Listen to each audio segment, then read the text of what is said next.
BJP चुनाव अभियान समिति के प्रमुख नरेंद्र मोदी बिहार के पार्टी कार्यकर्ताओं को आज वीडियो कॉन्फ्रेंसिंग के जरिए चुनाव के गुर सिखाएंगे। बिहार में पार्टी की चुनावी रणनीति पर विचार करने के लिए नरेंद्र मोदी आज राज्य स्तर से लेकर पंचायत स्तर तक के 1500 पार्टी कार्यकर्ताओं को संबोधित करेंगे। ये अपनी तरह की पहली हाईटेक कवायद है। मोदी की वीडियो कॉन्फ्रेंसिंग शाम 6 बजे से शुरू होकर 1 घंटे चलेगी। इसमें विभिन्न स्तर के पार्टी कार्यकर्ताओं का 500 का 3 समूह होगा। प्रत्येक समूह में से 5 लोग मोदी से बातचीत करेंगे और दूसरे लोग उन्हें सुनाएंगे। वीडियो कॉन्फ्रेंसिंग के जरिए ही सही पहली बार मोदी बिहार की किसी सभा को संबोधित करेंगे। आज मोदी वीडियो कॉन्फ्रेंसिंग के जरिए पार्टी वर्करों को चुनावी गुर सिखाने वाले हैं। बिहार की राजनीति में ये मोदी के आगमन जैसा है। मोदी के एंट्री को प्रतिद्वंदी नीतीश कुमार के साथ हिसाब बराबर करने से जोड़कर देखा जा रहा है। गौरतलब है कि गुजरात के मुख्यमंत्री नरेंद्र मोदी साल 2009 के लोकसभा चुनाव और 2010 के विधानसभा चुनाव के दौरान बिहार से दूर ही रहे थे। बिहार में बीजेपी के पास 12 लोकसभा सीटें हैं, जबकि जेडीयू के पास 20 सीटें हैं। आरजेडी के पास 4, जबकि कांग्रेस के पास 2 लोकसभा सीटें हैं। मोदी के हाईटेक पाठशाला में राज्य कार्य समिति के सदस्य और जिला स्तर के पार्टी पदाधिकारी शामिल होंगे। पटना में मोदी पार्टी वर्करों के 3 ग्रुप्स के साथ बातचीत करेंगे। पहले ग्रुप में सूबे के बीजेपी कार्य समिति के मेंबर शामिल होंगे। दूसरे समूह में जिला और ब्लॉक स्तर के पार्टी अध्यक्ष होंगे तथा तीसरे समूह में पंचायत स्तर के पार्टी कार्यकर्ता और सामाजिक संगठनों के सदस्य होंगे। दिलचस्प ये है कि मोदी की पाठशाला से सुशील कुमार मोदी और नंद किशोर यादव गैर हाजिर होंगे। गौरतलब है कि नीतीश की पार्टी जेडीयू ने बीजेपी में नरेंद्र मोदी का ओहदा बढ़ाए जाने के कारण 16 जून को बीजेपी के साथ अपना गठबंधन तोड़ लिया था। लोकसभा चुनाव की तैयारियों के बीच बीजेपी महामंत्री और पार्टी मामलों के प्रदेश प्रभारी अमित शाह आज अयोध्या में राम जन्मभूमि मंदिर जाकर रामलला के दर्शन करेंगे। रामलला और हनुमानगढ़ी में दर्शन करने के बाद अमित शाह विश्व हिंदू परिषद मुख्यालय कार सेवकपुरम में पार्टी पदाधिकारियों के साथ बैठक करेंगे। बैठक में फैजाबाद, देवीपाटनम और बस्ती मंडलों के सांसद, विधायक और अवध क्षेत्र के पदाधिकारी और प्रदेश अध्यक्ष डॉक्टर लक्ष्मीकांत वाजपेयी शामिल होंगे। अयोध्या में अमित शाह उत्तर प्रदेश बीजेपी की आपसी खींचतान में कमजोर हुए संगठन को पटरी पर लाने की कवायद में जुटेंगे। दिल्ली की गद्दी पर काबिज होने के मिशन पर जुटी टीम मोदी का पूरा जोर यूपी पर है। जानकारों के मुताबिक बीजेपी एक बार फिर राम मंदिर मुद्दे को उठाकर चुनावी जुआ खेल सकती है। अयोध्या के कार सेवकपुरम में आज होने वाली अमित शाह की बैठक पर सबकी निगाहें हैं। खबरों के मुताबिक अमित शाह रामलला के दर्शन कर ये संदेश देना चाहते हैं कि पार्टी हिंदुत्व के एजेंडे पर कायम है। इसके साथ ही मोदी का एजेंडा यूपी में लागू करने आए अमित शाह का रुख राम मंदिर और हिंदुत्व मुद्दे को लेकर क्या रहेगा? शाह हिंदुत्व काट चलेंगे या पार्टी का ढुलमुल रवैया ही रहेगा? विश्व हिंदू परिषद के एजेंडे पर भी शाह का नजरिया क्या होगा? इन सब पर पार्टी समेत दूसरी सियासी पार्टी की भी नजर रहेगी। गुजरात में मीडिया मैनेजमेंट का हुनर दिखा चुके नरेंद्र मोदी के सिपह सलार अमित शाह को लोकसभा चुनाव से पहले देश के बड़े युवा वर्ग को सोशल नेटवर्क के जरिए जोड़ने की जिम्मेदारी सौंपी गई है। राजनाथ सिंह ने पार्टी के संसदीय बोर्ड की बैठक में देश के युवाओं तक सोशल मीडिया के जरिए पहुंच बनाने की जिम्मेदारी शाह को सौंपने का फैसला किया है। अमित शाह गुजरात में मोदी की चुनाव अभियान टीम में शामिल रहे हैं। मोदी भी ट्विटर, फेसबुक और गूगल प्लस जैसे सोशल मीडिया प्लेटफॉर्म पर पुरजोर तरीके से अभियान चलाते हैं। वहीं महासचिव राजीव प्रताप रूडी को रेडियो के जरिए जनता से जुड़ने की जिम्मेदारी सौंपी गई है। पार्टी नेता मुरलीधर राव पर देश भर में पार्टी कार्यकर्ताओं समेत युवाओं को जोड़ने की जिम्मेदारी होगी। एल.के. आडवाणी के संघ की शरण में जाने के बाद आज बीजेपी अध्यक्ष राजनाथ सिंह नागपुर में संघ के आला लीडरों से मुलाकात करेंगे। आडवाणी नरेंद्र मोदी के संसदीय बोर्ड की बैठक में हिस्सा लेने के बाद कल आरएसएस के मुख्यालय नागपुर पहुंचे थे। यहाँ उन्होंने संघ प्रमुख मोहन भागवत समेत संघ के कई नेताओं से मुलाकात की। आडवाणी के इस्तीफे देने और वापस लेने के बाद भागवत से ये पहली मुलाकात है। इससे पहले मुरली मनोहर जोशी भागवत और भैयाजी जोशी से मिल चुके हैं। साफ है कि 2014 आम चुनाव के लिए मोदी को चुनाव कैंपेन का चेयरमैन बनाए जाने के बाद नागपुर में कोई सियासी खिचड़ी जरूर पक रही है।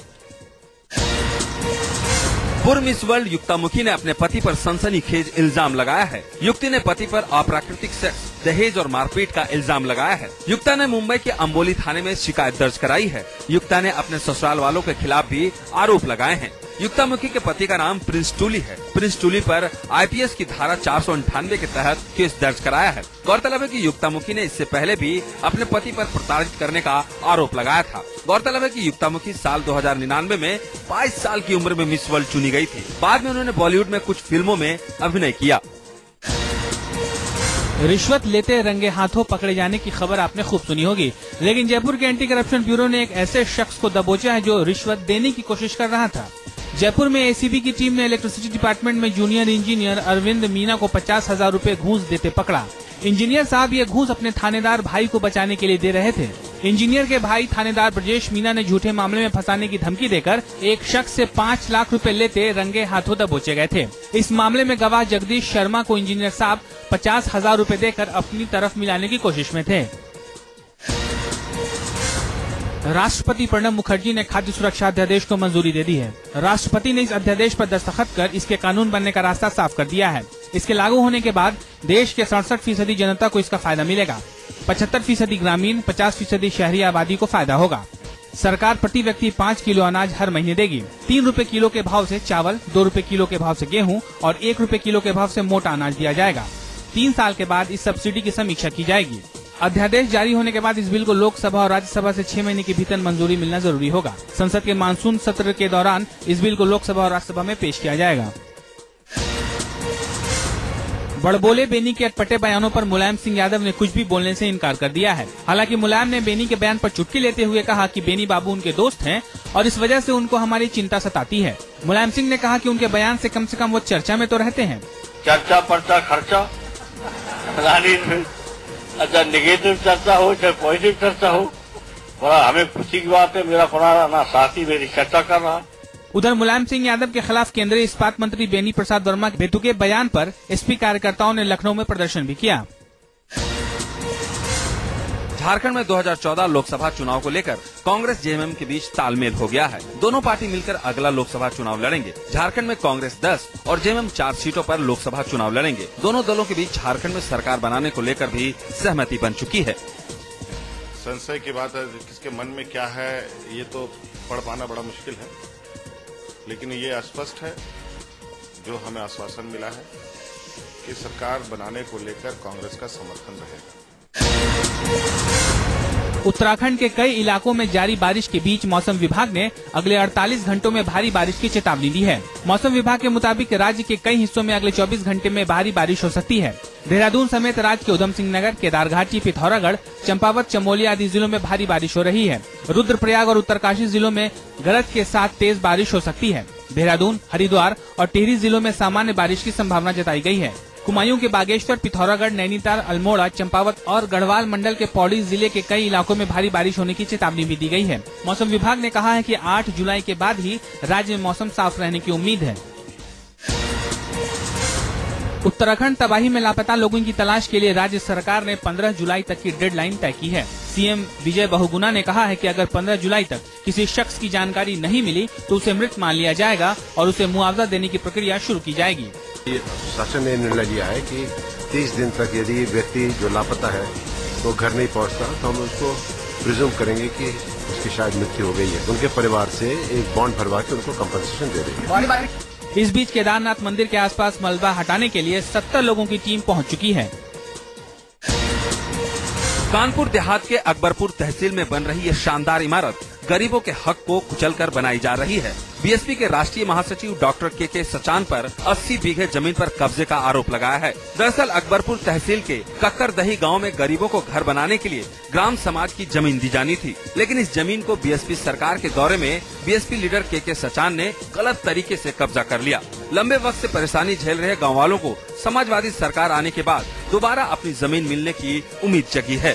उसमें माननीय मंडलायुक्त महोदय के स्तर से जो जांच हो रही है उसमें जिस प्रकार के निर्देश आगे मिलते हैं उस हिसाब से कार्रवाई करेंगे। उत्तर प्रदेश के मुरादाबाद में एक बार फिर सामने आया है यूपी पुलिस का बेरहम चेहरा। इंसाफ न मिलने से एक रेप पीड़ित महिला अपनी मासूम बच्ची को एसएसपी दफ्तर में छोड़कर चली गई। बातों में मशगूल पुलिस वाले और जमीन पर लेटी है एक मासूम बच्ची। ये कोई फिल्मी सीन नहीं बल्कि मुरादाबाद एसएसपी ऑफिस की सच्ची तस्वीरें हैं। बार बार इंसाफ की गुहार को अनसुना कर दिए जाने से परेशान रेप पीड़ित महिला ने अपने जिगर के टुकड़े को एसएसपी दफ्तर में छोड़ दिया और चली गयी। पुलिस बच्ची की मां की तलाश में जुट गई है, जबकि बच्ची को एनजीओ को सौंप दिया गया है। पुलिस की गिरफ्त में खड़े ये चोर रवि और आदित्य सर्विस सेंटर स्टाफ की मदद से गाड़ियों पर हाथ साफ करते थे।